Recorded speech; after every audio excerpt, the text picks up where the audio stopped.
আসসালামু আলাইকুম ওরহমতুল্লাহি ওবারাকাতুহু। আল্লাহর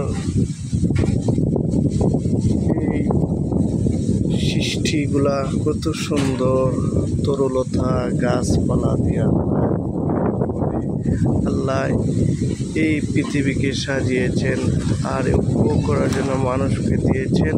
আর মানুষ আল্লাহর ইবাদত করবে, কিন্তু তারপরে মানুষগুলা আল্লাহর ইবাদত করতে চায় না।